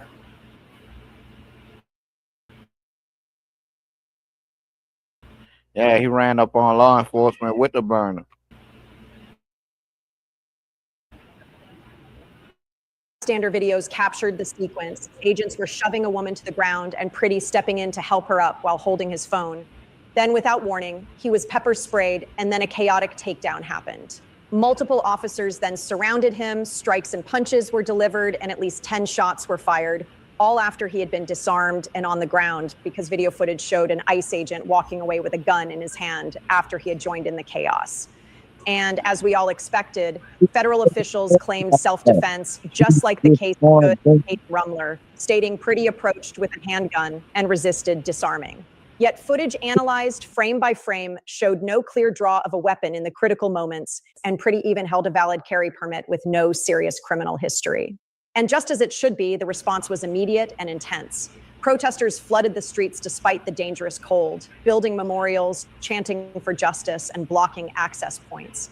Mayor Jacob Frey and Police Chief Brian O'Hara also held urgent press conferences expressing outrage and demanding federal agents operate with the same humanity expected of local law enforcement. Frey directly addressed President Trump, asking how many more lives needed to be lost before the operation ended, and emphasizing that this was tearing communities apart rather than building safety.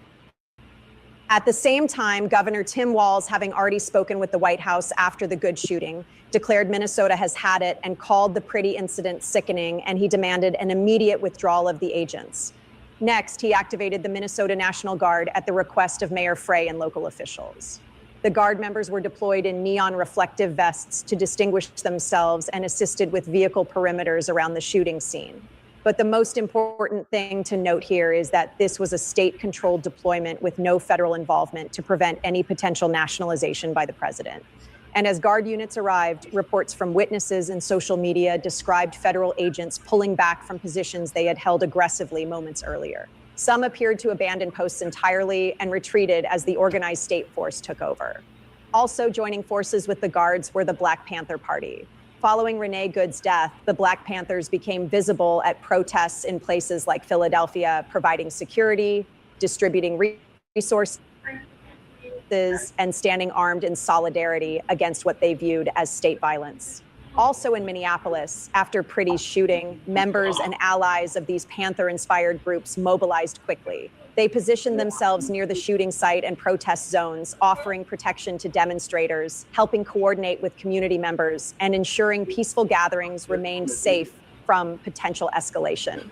At the same time, Minnesota is taking aggressive legal action against the Trump administration to halt the massive deployment of ICE and Border Patrol agents. The lawsuit argues that Operation Metro Surge, which was launched in late 2025 and intensified with thousands of armed, masked agents, has caused chaos, racial profiling, excessive force, and unnecessary violence. It also describes how the operation diverts local police resources, racks up overtime costs, and targets communities based on politics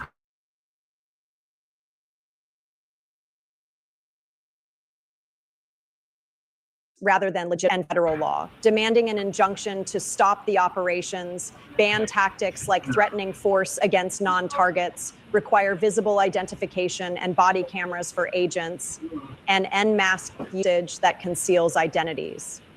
Aside from this, Hennepin County and the Minnesota Bureau of Criminal Apprehension filed an emergency motion for a temporary restraining order to prevent federal agents from destroying or altering evidence at the scene of the Alex Priddy shooting. Thankfully, a federal judge granted a limited TRO late that Saturday, barring DHS from tampering with evidence through Monday, when further arguments were expected. Minneapolis Mayor Jacob Frey also announced the city would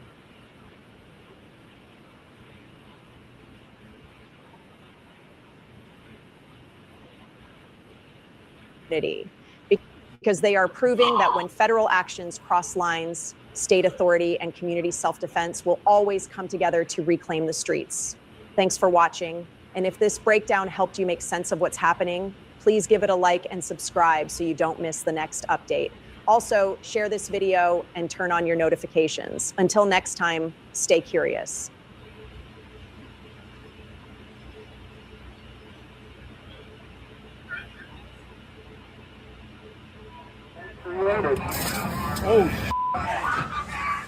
For months, masked federal Hey, they agents spraying have people like aggressively roaches. engaged with protesters in several states while carrying out the president's immigration directives, shooting pepper balls into faces, using cars to move people, and even employing chokeholds on protesters, tactics endorsed by President Trump. I think this shit gonna hurt. What's gonna hurt him the most, bro, is the fact that all of this shit happening, and he doubled down on like the police blameless, like like I think that's what's gonna cripple the most. Right, it is. And it's causing a rift between the federal police and local law enforcement because they're being affected by that shit too. Like Minnesota police chief was up there talking about how his office has been reporting the same treatment when they off duty and shit. You know what I'm saying? And they're not being allowed access to these crime scenes that's happening because of ICE.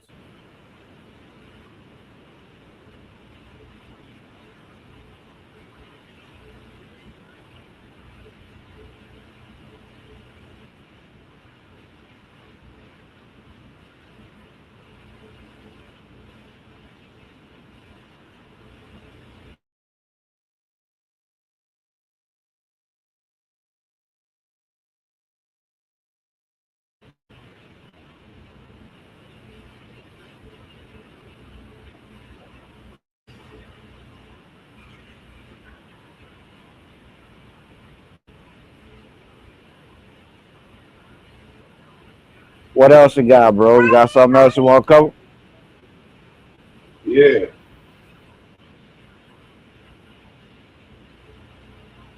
I've been watching videos.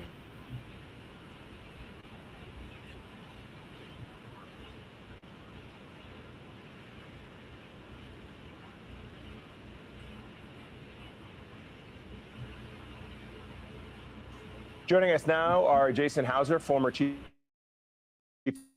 of staff for ICE under President Biden for Congress in New York. With you and what they're saying, and the fact that you already have people in the administration coming out and describing Alex Peretti as a would-be assassin, as a domestic terrorist, and yet when they get pressed to substantiate any of their allegations, they throw their hands up in the air and say, "Oh, the investigation is going to determine that," and it's investigation being led by an agency that is ill-equipped to do so. Yeah, thanks for the question. I think my thoughts come around 2 or 3 different key points.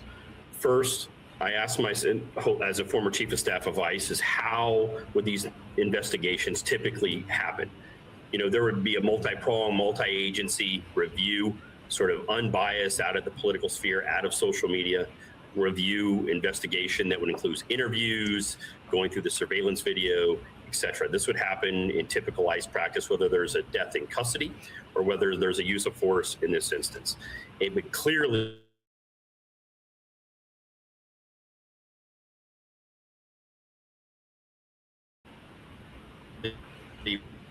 we have a situation, the public, and that is not helpful for the continued trust in federal law enforcement to carry out their mission going after national security threats.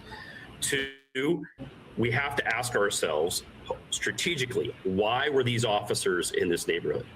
What was in the public safety interest that they were carrying out? We can clearly see that tensions are heightened, that it is not just tactically on the ground for officers to de-escalate, but it is for senior leaders of federal law enforcement and the government to de-escalate these situations and focus law enforcement on national security and public safety threats. That is not what is occurring, clearly, and we need to have a reset moment in this specific in Minnesota, and we need to ask ourselves, and government and the law enforcement needs to ask themselves, how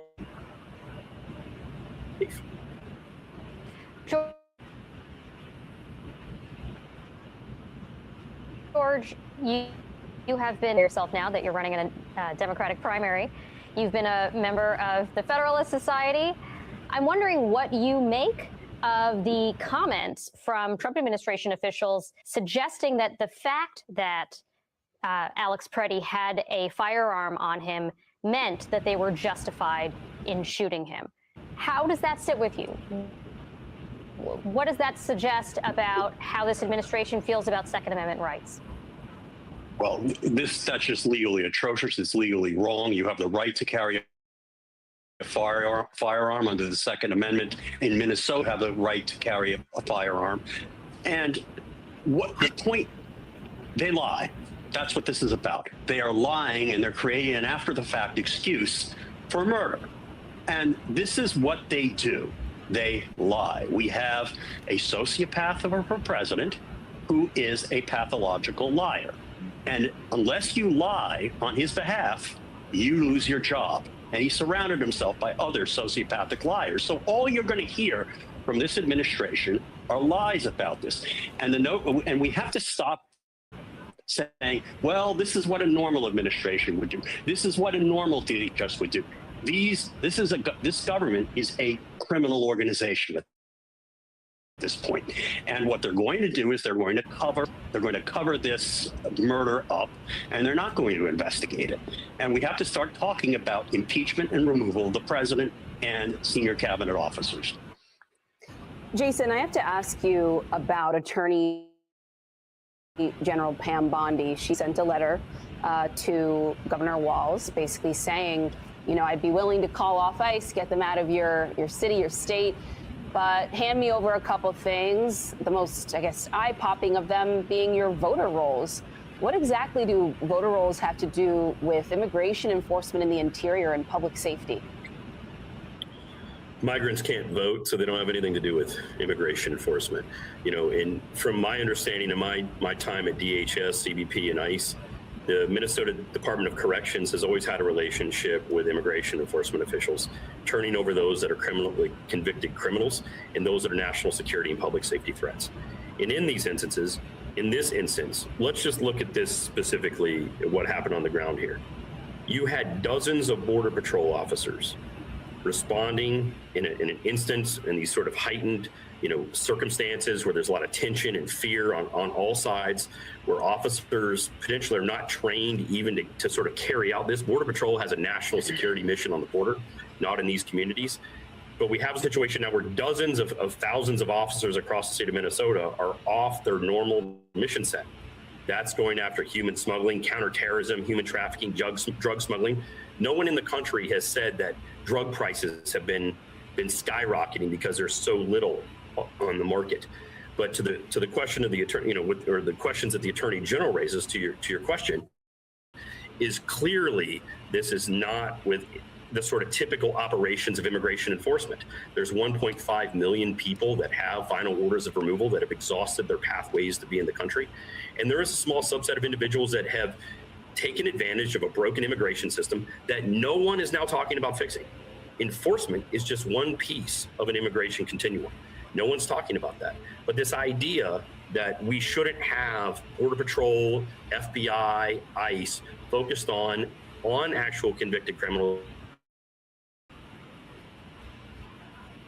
the public believes is ongoing, and it breaks down the public trust. And one final point is this erodes the relationship between federal law enforcement agencies and federal law enforcement and state and local law enforcement. This could take decades to rebuild.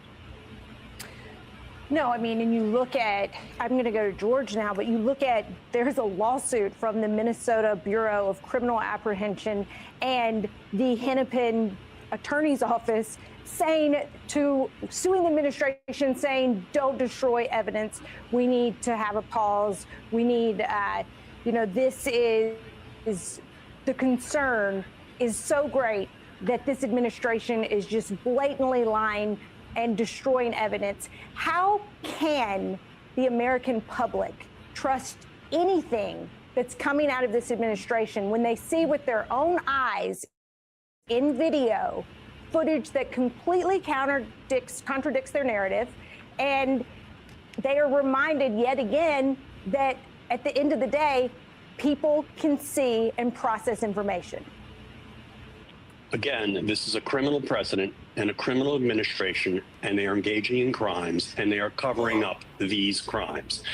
And this isn't about immigration enforcement. The letter from Pam Bondi talking about voter rolls demonstrates that it's not about immigration enforcement. This is totally and completely, any scholar, any serious scholar of international relations and history will tell you this is straight out fascism.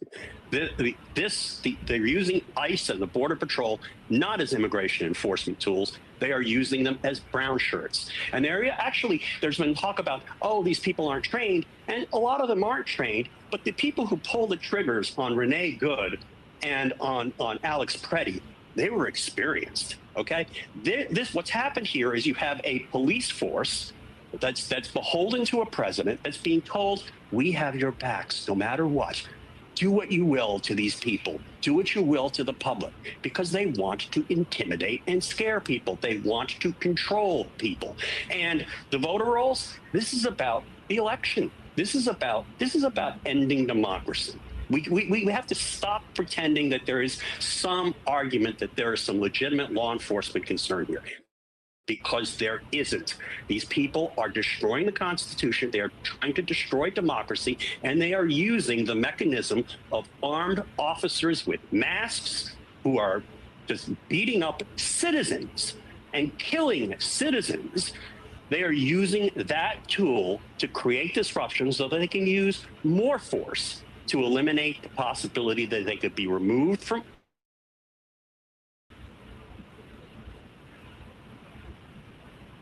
office committee in the United States today. And if we say it in any words that are less blunt, we're not telling the truth to the people.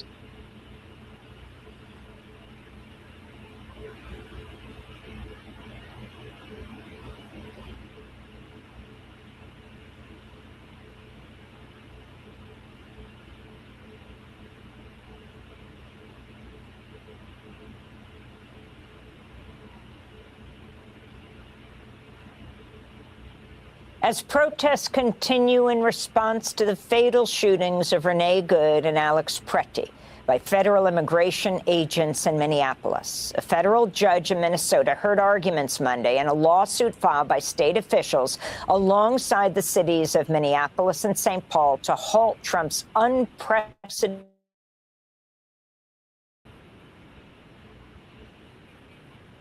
to the state. Minnesota General Keith Ellison, who was in court yesterday, has likened the deployment of ICE agents to a federal invasion. U.S. District Judge Kate Menendez questioned the Trump administration on whether its militarization of Minnesota is intended to, quote, punish plaintiffs for adopting sanctuary laws and policies, unquote. Attorney General Ellison spoke after the hours-long court hearing.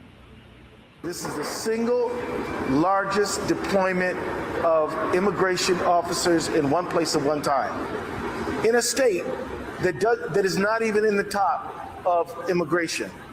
What justifies this disproportionate flood? Nothing legitimate, but the president has been clear. Retribution. In a separate hearing later in the day, a Trump administration lawyer assured a Minneapolis federal judge being preserved by federal investigators. The lawyer did not specify whether the body cam footage would be shared with Minnesota authorities and did not confirm how many agents were wearing cameras at the time of the shooting. Minnesota state officials are urging the court to extend an emergency order prohibiting the Trump administration from destroying or altering evidence after Border Patrol agents shot Pretty dead. The federal government has blocked local investigators from reviewing the evidence, just like it did after the fatal shooting of Renee Good. For more, we go to Minneapolis, where we're joined by Minnesota Attorney General Keith Ellison.